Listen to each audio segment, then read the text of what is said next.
Вітаємо на каналі TechFino Games. У цьому відео ми запускаємо нову рубрику Ігри народів світу, в якій розкажемо про найцікавіші ігри певних країн. На цілу рубрику нас надихнуло наше відео про українські та російські ігри. Можете глянути його по підкасті зверху. Сьогодні поговоримо про наших братюнь-поляків. Поглянемо, що ще Польща може нам запропонувати пограти, крім Кіберпанка та Відьмака. Обов'язково пишіть в коментарях, ігри якої країни нам розібрати наступними, та яка польська гра вам подобається найбільше. Також у нас є мета – набрати 100 підписників до кінця року, тому ми будемо раді, якщо ви підпишетесь на канал, поставите вподобайку та включите дзвіночок. Дякую, почнімо! Що ж, відомі ігросвіту поляки не тільки через ігри CD Projekt Red. Наприклад, Techland – польська компанія, яка відома своїми серіями ігор Dying Light, Dead Island, Call of Juarez, та які пророкують лідерство в польському гейммейкінгу через провали CDPR. Dying Light, мабуть, найвідоміша польська серія після проєктів Редів. Що перша, що друга частина сподобались гравцям за великі та цікаві ігрові світи, механіку паркуру, яку взагалі багато хто вважає однією з найкращих у відеоіграх, та місорубну боївку. Згасаюче світло – одна з найкращих серій ігор на зомбі-тематику. Techland довели, що зомбі-жанр не помер і має потенціал для розвитку. Батьком Dying Light став Dead Island, перша спроба Techland зробити цікаву гру про зомбі.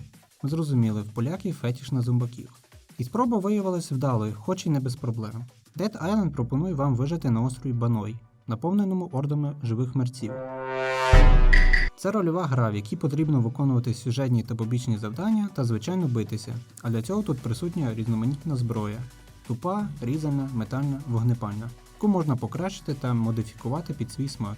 Цікаво, що через свою брутальність та жорстокість гра мала проблеми з випуском у певних регіонах. Наприклад, у Північній Америці ліцензіару не сподобався офіційний логотип з шибеником, тому його прийшлось замінити на зомбака. Та навіть попри це гра продалась тиражом 5 мільйонів копій, що дозволило їй стати найуспішнішою грою Techland у свій час. Ще одна відома серія Call of Juarez – шутер у стилі вестерн. Сюжет крутиться у 1884 році навколо золота Хуареса, яке було викупом за Монтесуму, останнього правителя ацтеків, прокляте та загублене багато століть тому, яке прагне знайти головний герой. Біллі – молодий пацан мексиканського походження, без батька. Потерпав від свого відчима Томаса, тому вирішив втекти та відправитись за золотом Хуареса. Та не знайшовши його протягом 2 років, повернувся додому, де знайшов маму та відчима мертвими, лежавшими під кривавим написом «Золото Хуареса». Преподобний Рей, брат Томаса та фанатичний священик, побачив Біллі на місці злочину і визнав його вбивцею, після чого поклявся помститися. Здається, що сюжет банальний, але це не так. Кінець історії вийшов неочікуваним та навіть драматичним. Додамо сюди цікавий та неординарний сеттинг вестерну. Успіх дозволив Techland у 2013 році зробити Call of Juarez Gunslinger, яку прийняли набагато краще за оригінал, порівнюючи з Borderlands за механіки та геймплей. Тому якщо любите борду, маєте спробувати. Ще одна впливова компанія People Can Fly, творці таких ігор як Gears of War, Bulletstorm, Painkiller. Вони навіть приклали руки до створення найпопулярнішої гри в світі – Fortnite. Ми не будемо рахувати Fortnite як польський продукт, тому що People Can Fly – дочірнє підприємство американського Epic Games. Але навіть без цього ці поляки створили круті проекти, про які ви зараз дізнаєтесь трохи більше. Painkiller – гра 2004 року, період, коли виходили світові хіти Half-Life 2, San Andreas та Far Cry. People Can Fly пропонують вам зіграти за Деніела Гернера, який загинув в автокатастрофі. Круто, еге ж? Потрапивши в чистилище, ви намагаєтесь зрозуміти, чому не потрапили до раю. Очікуючи свого очищення, ви повинні боротися з демонами, щоб не допустити нечестивої війни. Painkiller багато в чому схожа на перші думи або на Duke Nukem своєю прямолінійністю, де весь упор ставиться на стрілянину. Старий добрий екшн-шутер від старої школи. З нових проєктів можна згадати Outriders – онлайн-RPG-шутер, який вийшов у 2021 році. Ви створюєте свого аутрайдера та відправляєтесь у подорож ворожою планетою, шукаючи джерело таємного сигналу. Велика різноманітність зброї у поєднанні з різними навичками героя та обладнанням дарує гравцям години чудового геймплею. Але в цілому це звичайний FPS-лутер-шутер парою цікавих механік. Далі у нас Руїни – шутер від третього лиця, події якого відбуваються у кібермегаполісі Ренгкок у 2091 році. Головний герой – соціопат, який повстає проти корумпованої системи, щоб рятувати свого брата, а в цьому йому допомагає друг-хакер. Гру хвалять за графіку та атмосферу кіберпанк міста, саундтрек та перестрілки, якісний продукт від невеликої інді-студії Raycon Games. Схожа інді-пригодницька гра Game Deck в стилі Point and Click пропонує вам пограти в детектива, розкриваючи таємниці, збираючи підказки та роблячи висновки.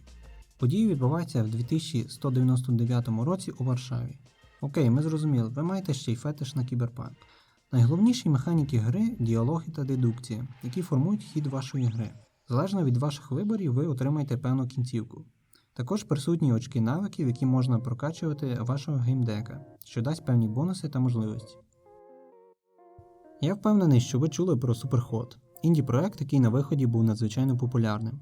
Виглядає гра як звичайний шутер у мінімалістичному стилі, але є одна ключова відмінність – час в грі рухається тільки тоді, коли рухаєтесь ви.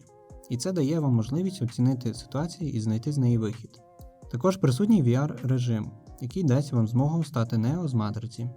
Superhot отримав чудові оцінки і від критиків, і від гравців, в першу чергу за свіжий погляд на жанр шутерів. А тут я офігів, виявляється Chernobylite – польська гра. Я завжди думав, що це проект наших хлопців, які пішли з GSC Game World. Події розгортаються в Чорнобильській зоні відчуження, якою поширюється речовина чорнобиліт з невідомими властивостями. Ви шукаєте свою дружину, яка загубилась 30 років тому. Ну а що? Впродовж подорожі ви будете стикатися з тим самим чорнобилітом та різними істотами. А ще тут є чорний сталкер.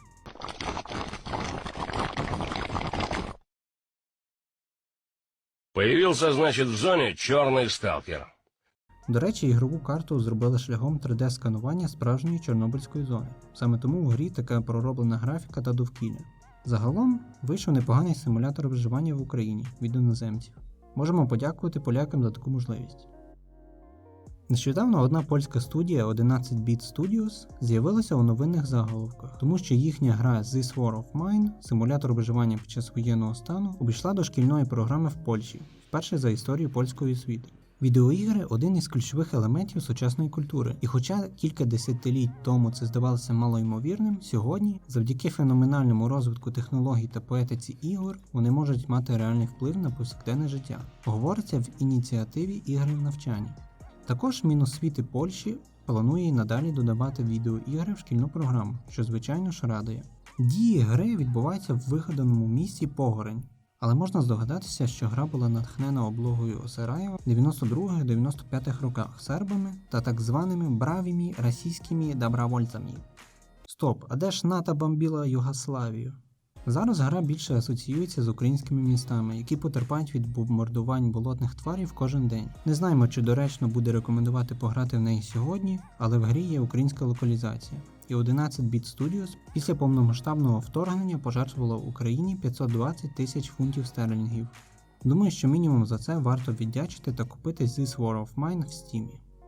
Ще одна відома гра цієї студії – Frostpunk – стімпанк-симулятор містобудування. За альтернативним ходом історії наприкінці 19 століття неочікуваний мороз змусив мільйони людей терміново переселитися якомога далі від холоду. Ви очолюєте групу виживших, які оселилися довкола теплового генератора, свого часу збудованого Британською імперією на острові з великими покладами корисних копалин. Особисто грав у Frostpunk, тому розкажу більш детально. Тепловий генератор – найважливіша споруда. Вона дає тепло, без якого ваше поселення довго не проживе. Тому вам потрібно розслідувати територію у пошуках ресурсів, відправляти людей у шахти, слідкувати за настроями населення та приймати складні рішення та закони. Врештою, закони стають радикальними, і ви мусите вибирати між тоталітаризмом та вірою. Ви вирішуєте, як закінчиться ваша історія. Виживете ціною багатьох людських жертв чи залишитесь людьми.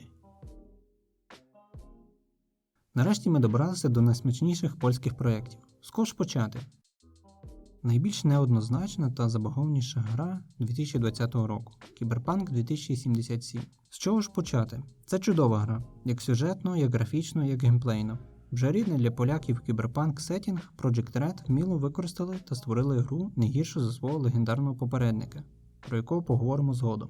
Але є одне невеличке таке «але» – оптимізація. Ну і технічні проблеми. Cyberpunk переносили двічі, і я впевнений, що саме через ці проблеми. Та геймери, партнери і спонсори давили на студію, через що Реди випустили продукт раніше часу. Хоча анонс відбувся ще в 2012 році. Що ж було на релізі? Тисячі гравців зіткнулися з неймовірною кількістю глічів і багів. Машини падають з небес, тінь гравця під час бігу, провали під текстури, народження NPC прямо перед носом і так далі. а на консолі гра взагалі не запускалась. That's not my problem. It's yours. Багато людей запросили відшкодування грошей. Реди втратили велику частину прибутку. Студія зразу почала виправляти баги і вже за місяць вийшов перший патч. Та більшість багів залишились. Навіть зараз, зайшовши в Кіберпанк, ви можете зустріти баги, які тут ще з релізу. Ми оцінюємо якість гри, але такі деталі неможливо ігнорувати чи просто забути, тому що вони впливають безпосередньо на ігровий процес. Це був перший промах керівництва CD Projekt Red, після якого студія впала в очах фанатів та ігрової спільноти. Неймовірно високі очікування світу від цієї гри негативно на неї вплинули. І ось ми добрались до найкращої гри 2015 року. Вона задала нові стандарти для RPG з відкритим світом. Готові? Гра по мотивам романів Анджея Сапковського «Відьмак». Всі частини ігрової серії отримували схвальні відгуки, але коли вийшла третя частина, всі просто оскаженіли. Ігрові критики роздали Відьмаку 3 найвищі оцінки, деякі навіть оцінили в 100 зі 100. І я вважаю, що це цілком заслужено. Реди створила неймовірну та революційну гру. Добре пропрацьований, великий відкритий світ, приємна бойова система, дизайн героїв та навколишнього довкілля, нелінійний сюжет та файні побічні квести. Я не грав до цього Відьмака, але під час писання цього тексту я вирішив зіграти хоча б у першу частину, яка завалялась в мене в бібліотеці в Стімі. І вона мені сподобалась. Не можу уявити, що буде під час проходження третього Відьмака. Без всяких суперечок, Відьмак – гра десятиліття, і кожен поважаючий себе геймер має в неї пограти. В тому числі і я.